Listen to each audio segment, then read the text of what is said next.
voir le soleil. Lumière d'automne, comme une offrande immémoriale prise sur la brume matinale. Savourer l'incandescence de l'ocre et de la braise. Revêtir la douceur en dépit des orages intérieurs. Se laisser faire par la chaleur, elle peut soigner le malheur. On cherche souvent ailleurs la bonté glissée sous l'instant. Mais pour guérir de l'aveuglement, il suffit parfois d'un rayon qui ouvre à la contemplation. Vivre pleinement, dans le renoncement à tout comprendre. S'incliner devant le mystère qui est la parabole presque palpable d'une œuvre inconnaissable. Ce n'est pas de la désespérance, mais une très limpide espérance. On peut s'y désaltérer au petit matin quand respire soudain la trace d'une présence qui passe et qui s'en va, en nous offrant d'inventer la suite. Lance ton pain sur la surface des eaux, car dans la multitude des jours, tu le retrouveras. Comment choisir ce qui fait mûrir au lieu d'amoindrir? Comment trouver en toute chose la sagesse du regard? Vivre est incertain, comme une buée, une brume du matin. C'est pourtant dans cette évanescence que nous avons racine, conviés à vivre l'ordinaire en pèlerin de lumière. Chaque matin porte l'appel d'exister au plus près de notre humanité en risquant des gestes qui ne se préoccupent pas de leur réputation. Et la vie redonne au centuple ce qu'on lui abandonne. Serait-ce cela qu'on appelle la grâce? La grâce nous est offerte de la part de Dieu. Elle nous visite de son aile légère, elle est douceur et puissance. La grâce vient déposer en nous la trace du Sauveur. Christ est là pour alléger et restaurer, pour éveiller et pacifier. Il nous fait grâce chaque jour, il nous donne sa lumière et il nous ouvre à la vie en Dieu. Amen. Nous vous invitons à rendre un culte à Dieu à travers la parole, biblique et poétique, et à travers l'inspiration d'artistes dont nous allons découvrir les œuvres. Nous vous proposons maintenant de faire un chemin à travers la lumière. L'aube s'est absentée, le gouffre m'avale et mes larmes se glacent sur mes joues. De profundis. Ô Dieu, ô mon Dieu, je suis perdue.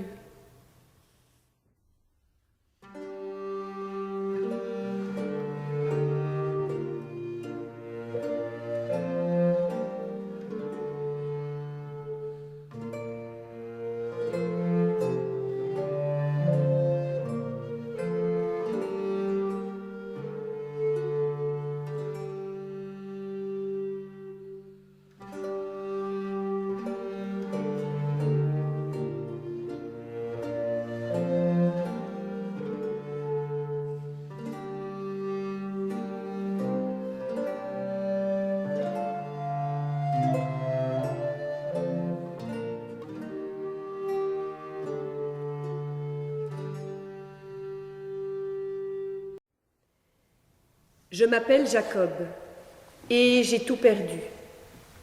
Ce matin, j'ai dû quitter ma famille, mon clan, mon pays. J'ai lu la haine dans les yeux de mon frère, j'ai lu la désolation sur la face de mon père. J'ai dérobé la bénédiction d'Ésaü à notre père Isaac. Et aujourd'hui, je suis devenue en hors-la-loi, en paria. Comment pouvais-je imaginer que cela marcherait? Moi qui avais tout dans le camp là-bas, chez moi, je me retrouve avec ma tunique sur le dos, sans rien, sans bétail, sans armes, sans chameau, sans bagages et sans aucune protection. Et si des brigands venaient à passer, Je vais peut-être mourir seul dans ce désert comme un chien errant, et personne n'en saura rien. Que m'arrive-t-il? Suis-je dans un mauvais rêve? Y aura-t-il une fin à ce cauchemar? Ma mère m'a dit d'aller chez son oncle Laban, tout là-bas, à Haran. Son regard paniqué m'a chassé hors de notre tente et je n'ai pas eu le temps de l'embrasser. La reverrai-je un jour, ma mère chérie? Je marche. Je n'ai que cela à faire. Je marche. Je fuis. J'ai peur. Aurais-je les forces? Vais-je y arriver? Je suis seule. Vraiment seule, maintenant. Dans l'attente, veillez et ne rien lâcher. Dans l'attente, patienter et espérer. Dans l'attente, recevoir la certitude d'une présence. Dans l'attente, se réchauffer à une flamme qui ne meurt pas. Jacob quitta Beersheba pour se rendre à Haran. Il s'installa pour la nuit, là où le coucher du soleil l'avait surpris. Il prit une pierre pour la mettre sous sa tête et se coucha à cet endroit. Il fit un rêve. Une échelle était dressée sur la terre et son sommet atteignait le ciel. Des anges de Dieu y montaient et descendaient. Le Seigneur se tenait devant lui et lui disait : Je suis le Seigneur, le Dieu de ton grand-père Abraham et le Dieu d'Isaac. La terre où tu es couché, je la donnerai à toi et à tes descendants. Tes descendants seront aussi nombreux que les grains de poussière du sol. Vous étendrez votre territoire vers l'ouest et vers l'est, vers le nord et vers le sud. À travers toi et tous tes descendants, je bénirai toutes les nations de la terre. Je suis avec toi, je te protégerai partout où tu iras, et je te ramènerai dans ce pays. Je ne t'abandonnerai pas, je ferai tout ce que je t'ai promis. Jacob s'éveilla et dit : Vraiment, le Seigneur est ici, mais je ne le savais pas. Il eut peur et déclara : Comme cet endroit est redoutable, ce n'est rien de moins que la maison de Dieu et la porte du ciel. Il se leva tôt, il prit la pierre qui avait été sous sa tête, la dressa et versa de l'huile sur son sommet pour en faire une pierre sacrée. Il appela cet endroit Béthel, ce qui veut dire maison de Dieu. Auparavant, le nom de la localité était Luz. Jacob prononça ce vœu : Si le Seigneur est avec moi et me protège sur ma route, s'il me donne de quoi manger et m'habiller, si je reviens sain et sauf chez mon Père, alors le Seigneur sera mon Dieu. Cette pierre que j'ai dressée et consacrée sera une maison de Dieu, et c'est à lui que je donnerai le 10e de tout ce qu'il m'accordera. Au cœur de son cauchemar et de sa solitude, Jacob fait un rêve merveilleux et fantastique. Un rêve à haute teneur spirituelle, une vision intérieure où son ciel obscurci et vide se peuple soudain de vie et de mouvement, d'êtres qui circulent du haut en bas et du bas en haut, dans une danse majestueuse qui relie le ciel et la terre. Une part du monde céleste s'ouvre, vient à sa rencontre et se révèle à lui dans sa force, dans sa paix et dans sa beauté. Au cœur de sa débandade de fuyards et d'usurpateurs, Jacob reçoit une parole fondatrice qui lui rappelle son identité et sa vocation. Lui qui a perdu ses repères familiaux et familiers, ce qui pourrait d'ailleurs le déstructurer, le désarticuler, le démembrer, il reçoit là une promesse qui lui redit qui est son Dieu, d'où il vient Et quelle est sa destinée? Jacob voit et Jacob entend. Jacob voit le monde spirituel comme un lieu ouvert, communicant, proche et bienveillant. Il découvre non pas quelque chose de clos ou de lointain, le trône statique et inaccessible d'un juge colérique et guerrier, mais une échelle d'anges tournoyant dans la nuit humaine et venant pacifiquement y déposer des traces de lumière et de présence divine. Jacob entend une parole qui, après la cassure de ses liens, va refonder son être et sa vie. Les refonder en Dieu, le Dieu de l'Alliance, le Dieu d'Abraham et d'Isaac, le Dieu fidèle de génération en génération, qui scande sans se lasser « Je suis avec toi, je ne t'abandonnerai pas, et je te protégerai partout où tu iras. » Ainsi, Jacob appartient toujours à cette lignée.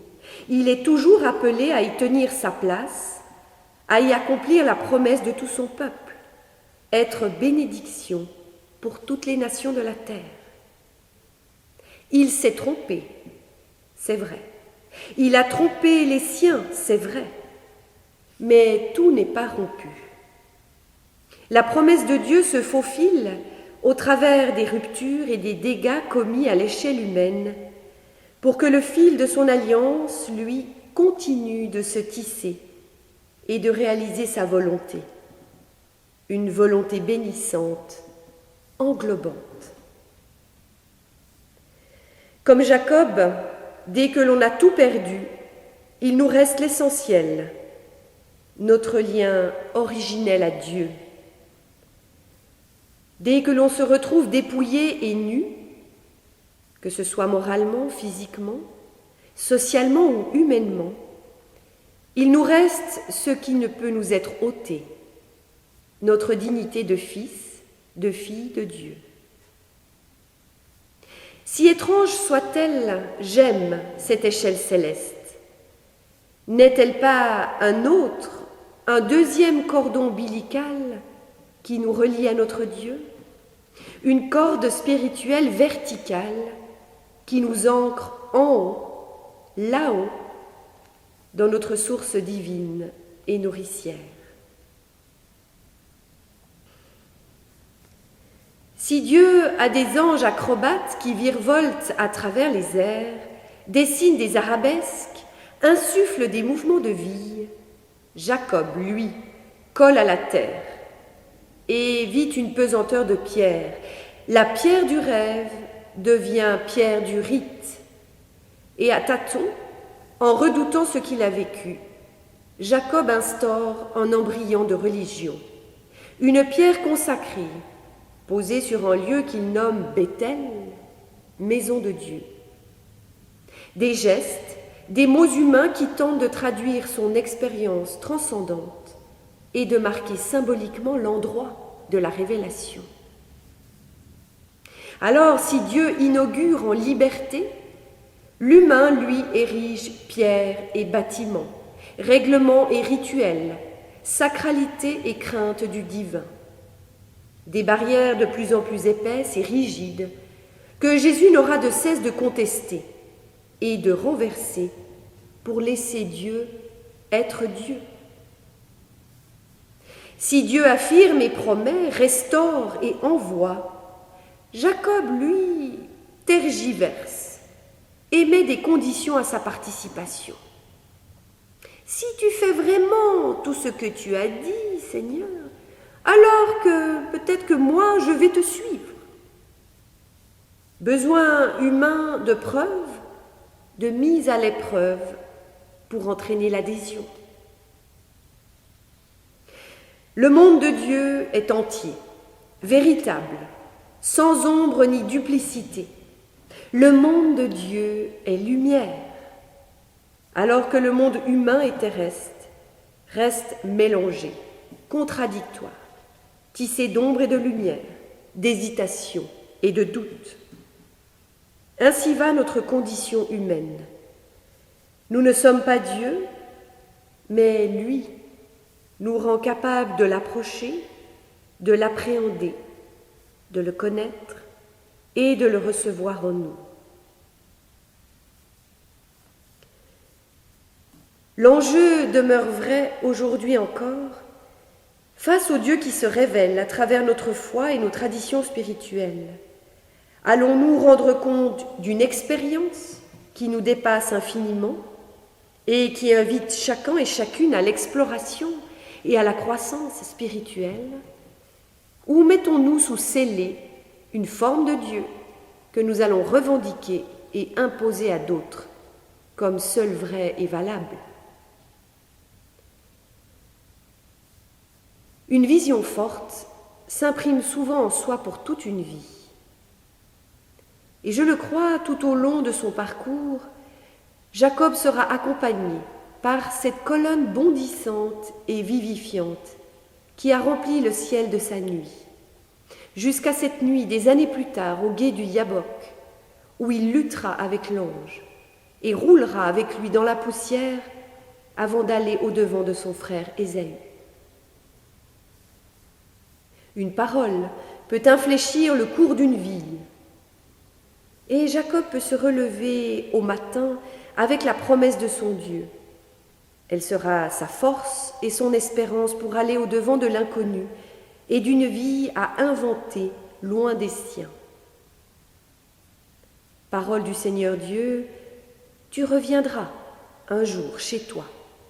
À mes yeux, tu n'es ni en banni, ni en proscrit. Tu es toujours fils et héritier de ma promesse. Alors va, maintenant.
Les images d'œuvres d'art nous permettent de trouver la tranquillité.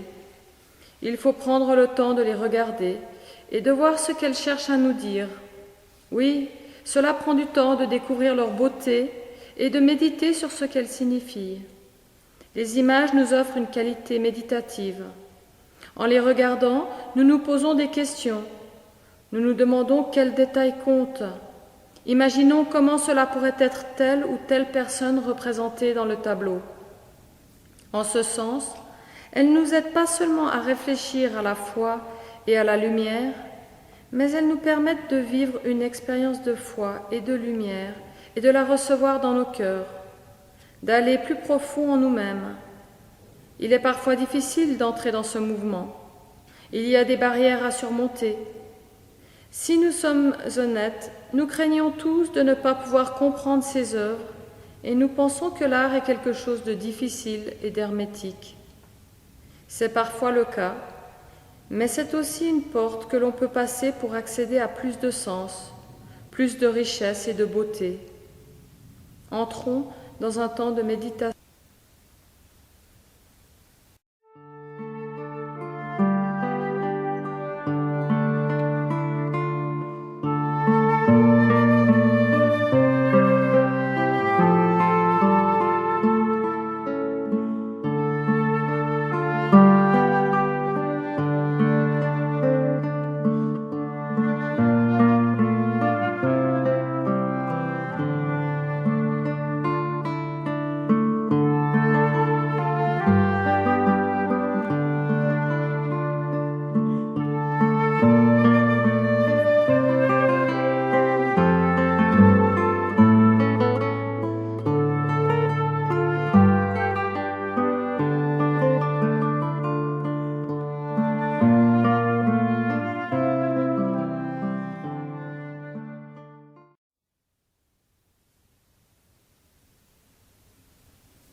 Se souvenir que tout est Pâques, passage, le beau comme le rugueux, le plus heureux comme le plus douloureux.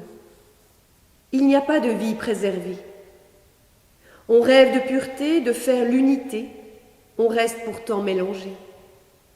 Il y a toujours l'amour avec le désamour, l'espoir avec le désespoir. Le malheur n'est pas que la mort soit cousue à la vie, mais qu'on refuse cet entrelacement. Jésus dit, « Je suis venu jeter un feu sur la terre. » Jésus, tel un feu qui court dans le monde et incendie ce qui est mort, ce qui est froid, ce qui est indifférent, ce qui a cessé de désirer et d'aimer. Jésus, tel un feu de colère devant la souffrance, un feu de révolte devant l'injustice, un feu de joie pour réveiller ceux qui sombrent dans l'oubli, dans la solitude, dans l'absurde. Jésus dit, « Je suis venu jeter un feu sur la terre, et combien je voudrais qu'il soit déjà allumé. » J'aime l'impatience de Jésus. J'ai besoin d'elle pour avancer et y croire encore. Son impatience pour ne pas m'assoupir et glisser hors des réalités douloureuses. Son impatience pour faire attention à autrui, pour garder ma prière vivante et pour que ma foi vibre dans la lumière de Dieu. Visage de feu, Dieu sans visage, amour sans fin, viens à notre aide. Que ton feu calcine en nous ce qui n'est pas de toi, qui nous clôture en nous-mêmes, qui tue l'espérance. Que ton feu consume du dedans nos peurs d'enfants, nos vieilles déceptions, nos illusions et nos remords. Visage de feu, Dieu sans visage, amour sans fin, viens à notre aide. Que ton feu brûle sur notre terre, qu'il consume nos violences, nos haines et le mal qui nous défigure. Que ton feu brûle aux yeux des nations et donne à nos sociétés la clarté de ta justice et la ferveur de ton amour pour tout être humain. Visage de feu, Dieu sans visage, amour sans fin, viens à notre aide. Que ton feu ne nous laisse pas de repos pour désirer ton royaume, pour vivre ton évangile, pour aimer notre prochain. Que ton feu nourrisse et soutienne celles et ceux qui souffrent dans leur corps, dans leur âme, dans leurs relations. Qu'il fasse vivre et rayonner nos communautés. Visage de feu, Dieu sans visage, amour sans fin, le monde est plein de toi. Tu es notre Dieu et nous te prions. Nous allons conclure notre culte avec un moment de tranquillité soutenu par des images et de la musique. Vous allez reconnaître un certain nombre d'images que nous avons déjà vues. D'autres sont nouvelles. Ensemble, elles racontent une histoire, l'histoire de la lumière qui entre dans notre monde. Elle débute lors de la création, portée par la lumière de Dieu et donnée à Noé, Abraham, Jacob et Moïse. Cette lumière se révèle ensuite en Christ, la lumière du monde, venue comme un embryon et illuminant notre obscurité. Il frappe à nos portes pour venir briller en nous. Nous pouvons ouvrir la porte et laisser sa lumière rayonner à travers nous. Les artistes choisis viennent du monde entier et nous vous invitons à cette traversée de lumière avec le soutien de la musique du compositeur estonien Arvo Pärt.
Le Seigneur Dieu nous arrache à la nuit d'une vie pour rien.